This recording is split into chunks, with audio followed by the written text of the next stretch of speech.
السلام علیکم ورحمۃ اللہ وبرکاتہ۔ ان الحمد للہ نحمده ونستعینه ونستغفره ونعوذ باللہ من شرور انفسنا وسیئات اعمالنا، من يهده الله فلا مضل له ومن يضلل فلا هادي له، واشهد ان لا اله الا الله وحده لا شريك له، واشهد ان محمدا عبده ورسوله۔ یا ایها الذین آمنوا اتقوا الله حق تقاته ولا تموتن الا وانتم مسلمون۔ یا ایها الناس اتقوا ربكم الذي خلقكم من نفس واحدة وخلق منها زوجها وبث منهما رجالا كثيرا ونساء، واتقوا الله الذي تساءلون به والأرحام إن الله كان عليكم رقيبا۔ يا أيها الذين آمنوا اتقوا الله وقولوا قولا سديدا يصلح لكم أعمالكم ويغفر لكم ذنوبكم، ومن يطع الله ورسوله فقد فاز فوزا عظيما۔ أما بعد فإن أصدق الحديث كتاب الله، وأحسن الهدي هدي محمد صلى الله عليه وسلم، وشر الأمور محدثاتها، وكل محدثة بدعة، وكل بدعة ضلالة، وكل ضلالة في النار۔ أعوذ بالله السميع العليم من الشيطان الرجيم، بسم الله الرحمن الرحيم۔ كنتم خير أمة أخرجت للناس تأمرون بالمعروف وتنهون عن المنكر وتؤمنون بالله۔ وعن ابي سعيد الخدري رضي الله عنه قال قال رسول الله صلى الله عليه وسلم: من رأى منكم منكرا فليغيره بيده، فإن لم يستطع فبلسانه، فإن لم يستطع فبقلبه، وذلك أضعف الإيمان۔ رواه مسلم۔ محترم مصلیان کرام، عزیز بچوں، آج کے اس درس میں آپ کے بیچ جس موضوع کو لے کر حاضر ہوا، موضوع ہے تم بہترین امت ہو۔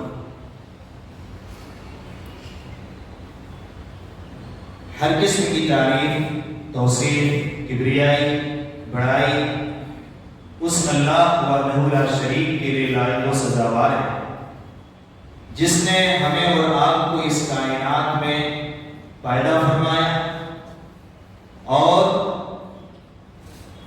امت محمدیہ ہونے کا شرف بخشا۔ بعدہ تمام پیغمبروں اور رسولوں پر درود و سلام ہو، بالخصوص آخری نبی محمد عربی احمد مجتبی محمد مصطفیٰ صلی اللہ علیہ وسلم۔ اللہم صلی علی محمد وعلی آل محمد کما صلیت علی ابراہیم وعلی آل ابراہیم انک حمید مجید۔ اللہم بارک علی محمد وعلی آل محمد کما بارکت علی ابراہیم وعلی آل ابراہیم انک حمید مجید۔ اللہ سبحانہ و تعالی نے اس امت مسلمہ یعنی اس امت محمدیہ کو خیر امت کے لقب سے نوازا ہے، اور اللہ سبحانہ و تعالی نے اس کی علت بھی بیان فرمائی ہے کہ یہ امت بالآخر خیر امت کیوں ہے، بہترین امت کیوں ہے۔ سب سے پہلی علت اللہ سبحانہ و تعالی نے بیان فرمائی الامر بالمعروف، کہ یہ معروف کا حکم دیتی ہے، لوگوں کو بھلائی کی طرف دعوت دیتی ہے، لوگوں کو اچھائی کی تعلیم دیتی ہے، لوگوں کو ایک اللہ کی جانب بلاتی ہے۔ اور دوسری علت والنہی عن المنکر،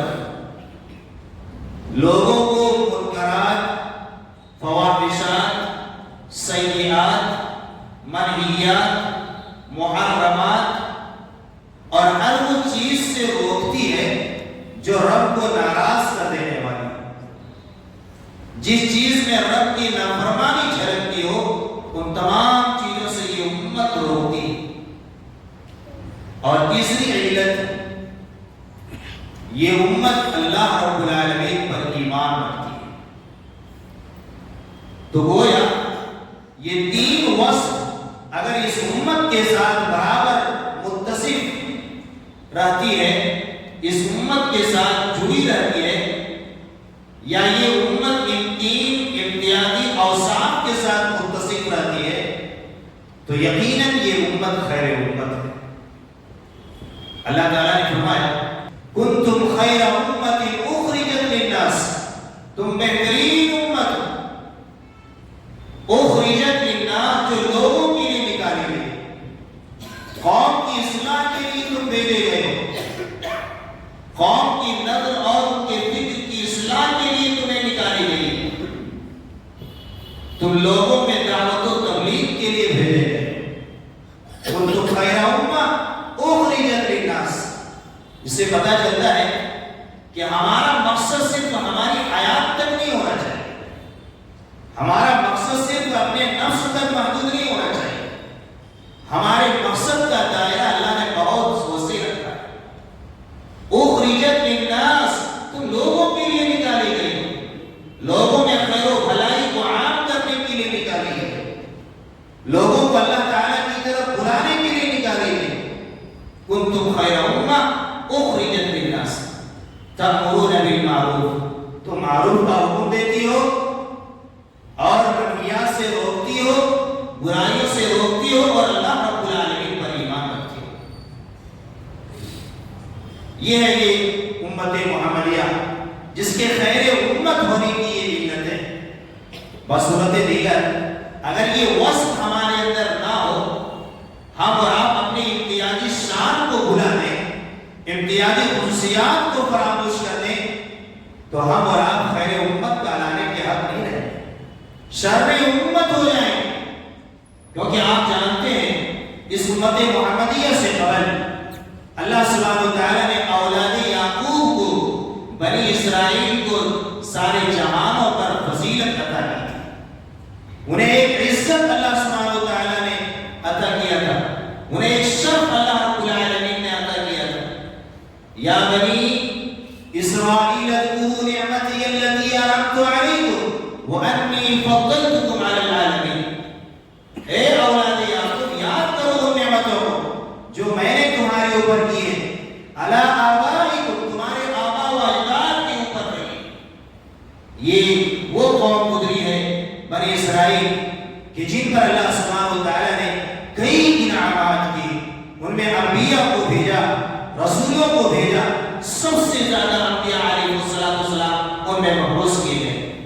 اور مفسرین نے لکھا ہے کہ اولاد یعقوب میں بنی اسرائیل میں جو سب سے پہلے نبی آئے وہ حضرت یوسف علیہ السلام، اور آخری پیغمبر حضرت عیسیٰ علیہ السلام. ان پر اللہ سبحانہ وتعالیٰ نے منہ سلوہ کا نزول فرمایا، انہیں زمین کی بادشاہت عطا کی گئی. اللہ سبحانہ وتعالیٰ نے ڈھیر سارے انعامات سے انہیں نوازا، لیکن یہ فضیلت ان سے چھین گئی.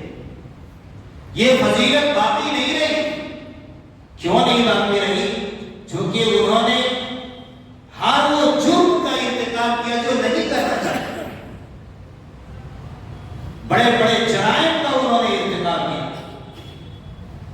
بچڑے کو معبود بنانا شروع کر دیا، ان کی عبادت شروع کر دی، اور تو اور انہوں نے نبیوں کو، اللہ کے پیغمبروں کو ناحق قتل کیا. وہ غضب الہی کے مستحق ہوئے، وہ نعمت چھن گئی، وہ فضیلت چھن گئی ان سے. ان کے بدعمالیوں کی وجہ سے، ان کے گناہوں کی وجہ سے، ان کی معصیات کی وجہ سے وہ فضیلت چھن گئی. کیونکہ رب کا جو بھی انعام ہو، جو بھی نعمت ہو، وہ کسی خاص نسل کے ساتھ وابستہ نہیں رہتی ہے. وہ نعمت اگر ان میں ایمان ہے، عمل صالح ہے، تو وہ نعمت رہے گی. اور جس روز اس کے اندر سے ایمان نکل جائے گا، عمل صالح نکل جائے گا، وہ اپنے اور امتیازی اوصاف کو نظر انداز کر دیں گے. جن امتیازی اوصاف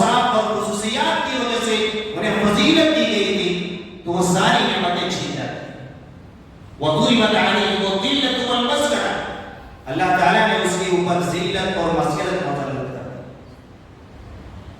اور اللہ تعالیٰ کے غضب کو لے کر کے وہ لوٹے، وہ برائیوں کو دیکھ کر کے خاموش رہ گئے۔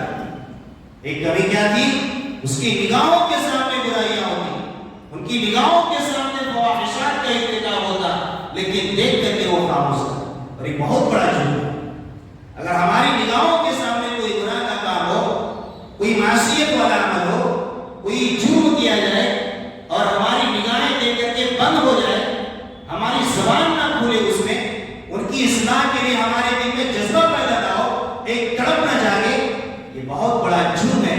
یہ اتنا بڑا جرم ہے کہ اس کی وجہ سے وہ اللہ تعالیٰ کی لعنت کے مستحق ہو سکتے ہیں، وہ غضب الہی کے باعث ہو سکتے ہیں۔ کانوا لا یتناہون عن منکر فعلوہ، وہ منکر کو دیکھتے تھے، برائی کو دیکھتے تھے، سب کچھ نگاہوں کے سامنے ہوتا ہوا دیکھتے تھے، لیکن نہیں روکا کرتے۔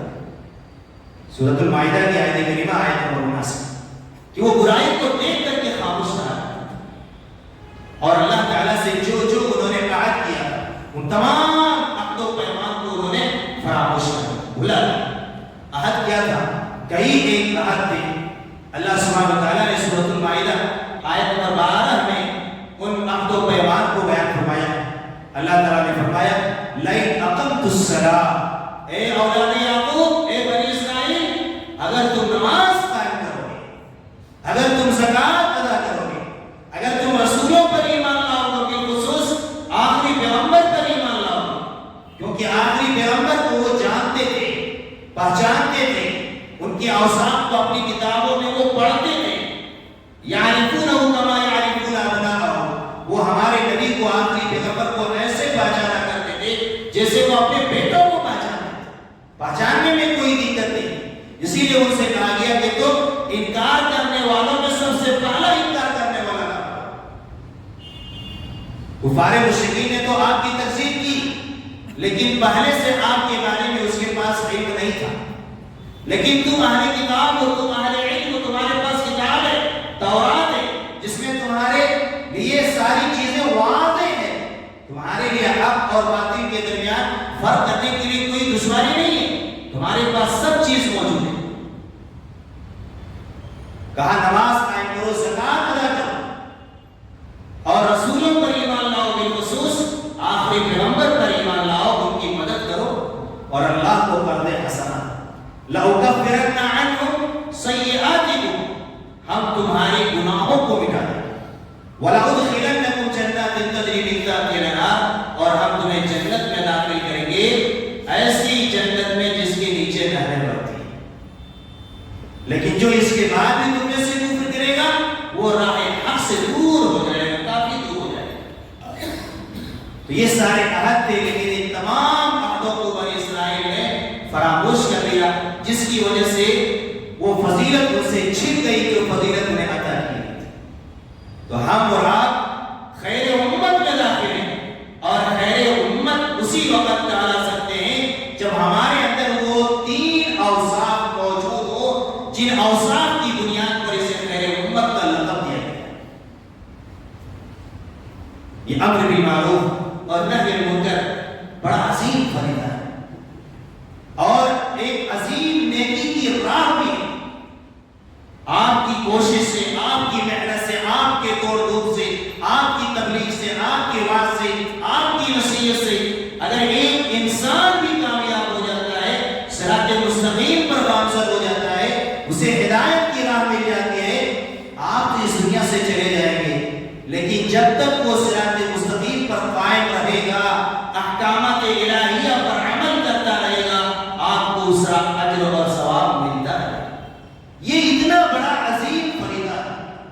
من دل علی خیر فلہ مثل اجر فاعلہ، جو کوئی کسی کو خیر کی جانب رہنمائی کرتا ہے، خیر کی طرف بلاتا ہے، تو اس کو بھی اسی کے مثل اجر اور ثواب دیا جاتا ہے۔ اسی لیے بعض علماء نے لکھا ہے کہ امر بالمعروف اور نہی عن المنکر کا یہ فریضہ اسلام کے 6 ارکان کا ہے۔ اسلام کے تو 5 ارکان ہیں، لیکن ارکان میں سے 6واں ارکان اگر کوئی ہے تو امر بالمعروف اور نہی عن المنکر، بھلائی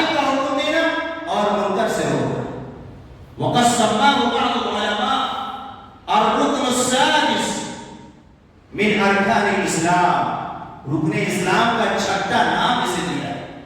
یہ اتنا بڑا فریضہ ہے. اور آپ غور کریں جو سورہ نساء کی آیت کریمہ آپ کے سامنے پڑھی گئی، آیت نمبر 110، اس میں اللہ سبحانہ و تعالیٰ نے ایمان سے پہلے کس فریضے کو ذکر کیا ہے؟ امر بالمعروف کو ذکر کیا، نہی عن المنکر کو ذکر کیا. یہ ہے ایمان سے مقدم رکھتا ہے اللہ سبحانہ و تعالیٰ نے. کنتم خیر امہ اخرجت للناس تأمرون بالمعروف وتنہون عن المنکر وتؤمنون باللہ. ایمان باللہ سے پہلے اللہ سبحانہ و تعالیٰ نے اس فریضے کو بیان کیا ہے. اس سے آپ اس کی اہمیت کا اندازہ لگا سکتے ہیں یہ کتنا اہم ترین فریضہ ہے. اور یہ فریضہ انبیائی فریضہ کہلاتا ہے، انبیائی مشن ہے، انبیائی مہم ہے. انبیاء علیہ السلام اس دنیا میں کیوں آئے؟ لوگوں کی اصلاح کے لیے، قوم کی اصلاح کے لیے، لوگوں کو ایک اللہ کی عبادت کی دعوت دینے کے لیے، معاشرے سے، محلے سے، قریہ بستی شہر سے شرک کا کما کرنے کے لیے وہ بھیجے گئے، توحید کو ثابت کرنے کے لیے اسے بھیجے گئے. یہ انبیاء علیہ السلام کے بھیجے جانے کے مقاصد. تو یہ امر بالمعروف اور نہی عن المنکر یہ کس کا مشن ہے؟ انبیاء علیہ السلام کا مشن. وَلَقَدْ بَعَثْنَا فِي كُلِّ أُمَّةٍ رَسُولًا أَنِ اعْبُدُوا اللَّهَ وَاجْتَنِبُوا الطَّاغُوتَ. ہم نے ہر امت میں، ہر سمودائے میں ہم نے ایک پیغمبر کو بھیجا، اشتت کو بھیجا، جو لوگوں کو ایک اللہ کی عبادت کی دعوت دیتے اور انہیں غیر اللہ کی عبادت، طاغوت کی عبادت سے روکتے. تو یہ معروف کا حکم دینا، نیکی کا حکم دینا، لوگوں کو برائیوں سے روکنا، فواحشات سے روکنا، منکرات سے روکنا، سیئات سے روکنا، یہ انبیائی مشن ہے. انبیاء علیہ السلام کا آخری سلسلہ آپ علیہ السلام کے اوپر ختم ہو چکا ہے. آپ علیہ السلام کے اوپر ختم ہو چکا ہے. اب اس فریضے کو اس امت محمدیہ کے افراد کی ذمہ داری ہے کہ اس شریعت کو لوگوں تک عام کرنے کی کوشش، احادیث رسول کو لوگوں تک پہنچانے کی کوشش ہے. اس لیے ہمارے درمیان ایک دعوتی سسٹم ہونا چاہیے، ایک دعوتی تنظیم ہونی چاہیے، ایک دعوتی نظم ہونا چاہیے، ایک دعوتی جماعت ہونی چاہیے، ایک دعوت سینٹر ہونا چاہیے کہ جس کا کام ہی لوگوں کو اللہ تعالیٰ کی طرف ہو. اللہ تعالیٰ نے فرمایا سورہ آل عمران، بہت پہلے اللہ سبحانہ وتعالیٰ نے اس حقیقت کو واضح کیا، وَلْتَكُن مِّنكُمْ أُمَّةٌ يَدْعُونَ إِلَى الْخَيْرِ وَيَأْمُرُونَ بِالْمَعْرُوفِ وَيَنْهَوْنَ عَنِ الْمُنكَرِ وَأُولَٰئِكَ هُمُ الْمُفْلِحُونَ. کہ تم میں ایک ایسی جماعت ہونی چاہیے، تم میں ایک ایسی تنظیم ہونی چاہیے، تم میں کچھ لوگ ایسے ہونی چاہیے جس کا کام ہو لوگوں کو خیر کی طرف بڑھانا، جس کا کام ہو لوگوں کو معروف کی طرف دعوت دینا، جس کا کام ہو لوگوں کو منکر سے روکنا، برائی سے روکنا، ان کے لیے صحیح راہ کی نشاندہی کرنا اور غلط راہوں سے انہیں تنبیہ کرنا. اور یہی وہ لوگ ہیں جو فلاح پانے والے. کہا یہی وہ تنظیم ہے، یہی وہ قوم ہے، یہی وہ جماعت ہے، وَأُولَٰئِكَ هُمُ الْمُفْلِحُونَ، جو کامیاب ہونے والی جماعت. تو اگر یہ چیز ہمارے اندر ہے تو یقیناً ہم کامیاب ہیں. امر بالمعروف اور نہی عن المنکر یہ وہ فریضہ ہے. اگر اس فریضے میں ذرا بھی کوتاہی ہو گئی، ذرا بھی غفلت ہم نے برتی، ذرا بھی سستی ہم نے کی، تو اس کے انجام بڑے بھیانک ہو سکتے ہیں، اس کے نتائج بڑے بھیانک ہو سکتے ہیں، قوم کے اعتبار سے بھی، انفرادی اعتبار سے بھی اور اجتماعی اعتبار سے. سنن ابی داؤد کی حدیث کا الفاظ ہے، حدیث نمبر 4338، اللہ کے رسول صلی اللہ علیہ وسلم بیان فرماتے ہیں ان الناس اذا رأوا الظالم، جب لوگوں کو ظلم کرتے ہوئے دیکھیں، فلم یاخذوا علی یدیہ، اور اس کا ہاتھ نہیں پکڑیں گے، اسے ظلم سے نہیں روکیں گے، گناہ سے نہیں روکیں گے، منکر سے نہیں روکیں گے، یوشک ان یعمهم اللہ بعقاب، قریب ہے کہ اللہ سبحانہ وتعالیٰ ان سب کو عذاب کی گرفت میں لے لے. اور اسی حدیث کا جو اگلا حصہ ہے، اللہ کے رسول صلی اللہ علیہ وسلم بیان فرماتے ہیں ما من قوم یؤمر فیہم بالمعاصی، کہ جس قوم میں معصیت کا ارتکاب کیا جائے، جس قوم میں فحاشی عام ہو جائے، جس قوم میں برائیاں عام ہو جائیں، جس قوم میں شرک عام ہو جائے، جس قوم میں بدعت عام ہو جائے، رب کو ناراض کر دینے والی چیزیں پھیلنے اور پھولنے لگے، کہا ثم یقدرون، اور وہ قدرت بھی رکھتا وہ قوم، پھر بھی وہ نہ روکے، الا یوشک ان یعمهم اللہ منہ بعقاب، تو قریب ہے کہ پوری جماعت کو، پوری بستی کو، پوری قوم کو اللہ سبحانہ و تعالیٰ اس گناہ کے نتیجے میں عذاب کی گرفت میں لے لے۔ یہ ہے امر بالمعروف اور نہی عن المنکر کے فریضے کو چھوڑ دینے کے بیانات انجام۔ اسی لیے اللہ تعالیٰ نے فرمایا سورہ انفال کی آیت کریمہ آیت نمبر 25 وَاتَّقُوا فِتْنَةً لَا تُصِيبَنَّ الَّذِينَ ظَلَمُوا مِنكُمْ خَاصَّةً، اس فتنے سے ڈرو جس فتنے کی وجہ سے جب اللہ کا عذاب آئے گا تو صرف ظالم شکار نہیں ہوں گے بلکہ نیک صالح سارے لوگ اس عذاب کی گرفت میں آ جائیں گے۔ لہذا اس فریضے کی اہمیت کو ہمیں سمجھنے کی ضرورت ہے کہ یہ فریضہ کیا ہے، اور تو اور جب اس فریضے کی کو ہم فراموش کر دیں گے اور اللہ تعالیٰ کا عذاب آئے گا، اس وقت ہماری دعائیں بھی رد کر دی جائیں گی، ہماری دعائیں بھی قبول نہیں کی جائیں گی۔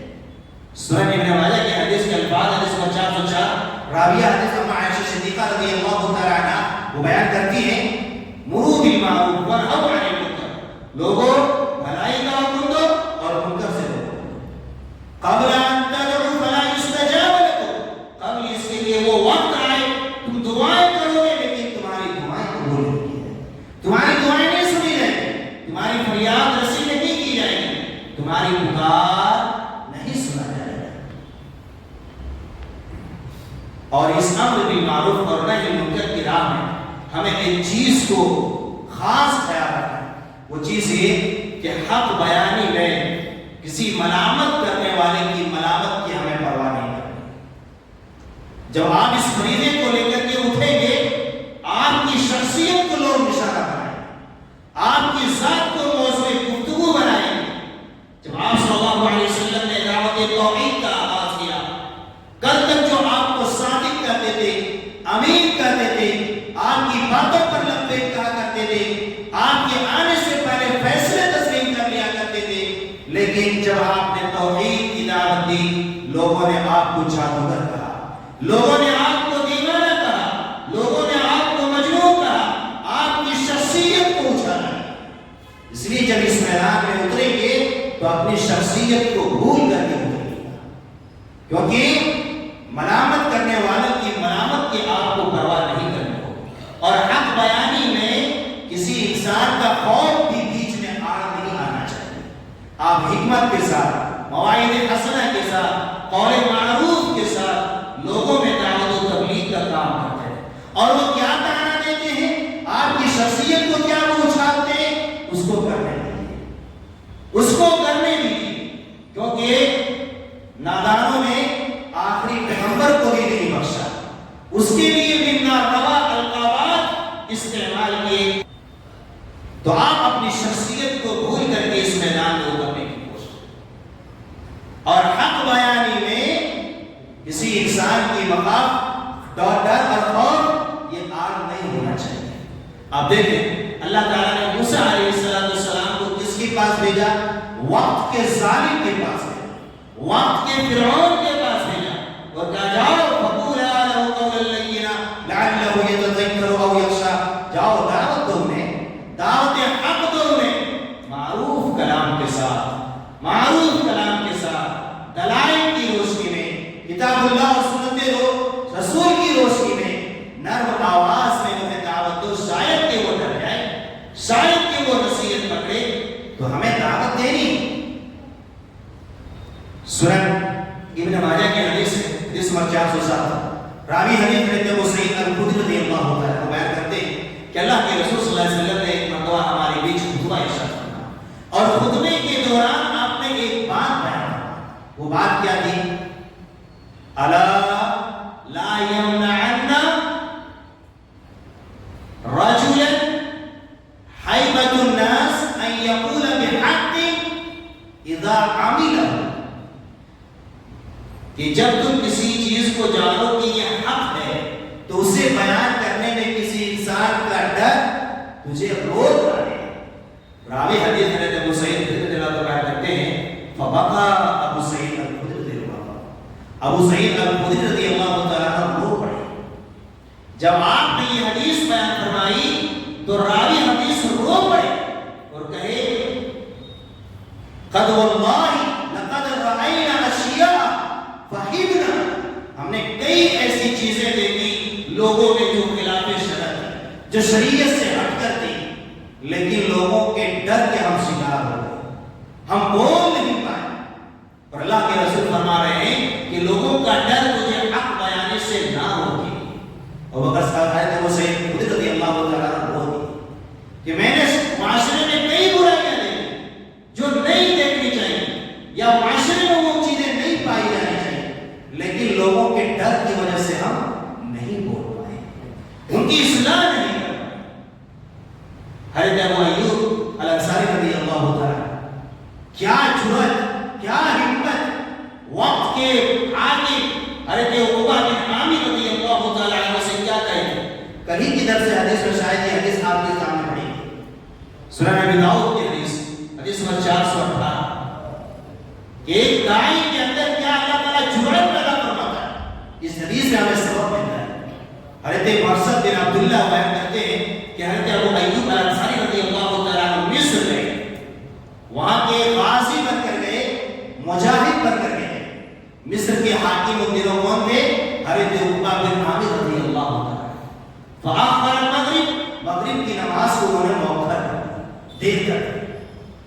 حضرت ابو ایوب الانصاری رضی اللہ تعالیٰ اس کی جانب کھڑے ہو گئے اور کہنے لگے ما هذه الصلاة یا عقبہ, یہ کیا نماز ہے عقبہ؟ وقت کے حاکم ہے, عام انسان نہیں ہے. وقت کے حاکم ہے حضرت ابو ایوب الانصاری رضی اللہ تعالیٰ نصیحت کر رہے ہیں, تنبیہ کر رہے ہیں, آپ نے نماز مغرب مؤخر کر دی, یہ کیا ہے؟ کہتے شغلنا, ہم دوسرے کام میں مصروف ہو گئے. حضرت ابو ایوب الانصاری رضی اللہ تعالیٰ عنہ کہتے ہیں اما سمعت رسول اللہ صلی اللہ علیہ وسلم یقول, کہ آپ نے سنا نہیں اللہ کے رسول صلی اللہ علیہ وسلم نے نماز مغرب کے تعلق سے کیا بات فرمایا ہے؟ لا تزال امتی بخیر او قال علی الفطرہ, میری امت اس وقت تک خیر پر قائم رہے گی, میری امت اس وقت تک فطرت پر قائم رہے گی جب تک کہ نماز مغرب کو اس کے وقت پر ادا کریں گے, اسے مؤخر نہیں کریں گے. تو یہ حالت میں ابو ایوب الانصاری رضی اللہ تعالیٰ حق بیانی میں ذرا بھی نہیں ہچکچائے, وقت کے حاکم کے سامنے کھڑے ہو کر کے انہیں تنبیہ کر رہے ما هذه الصلاة یا عقبہ. اسی طرح سے اہم بات یہ امر بالمعروف اور نہی عن المنکر کے تعلق سے یہ کہ جب آپ اس میدان میں اتریں, اس میدان میں کام کرنا چاہیں تو خود کو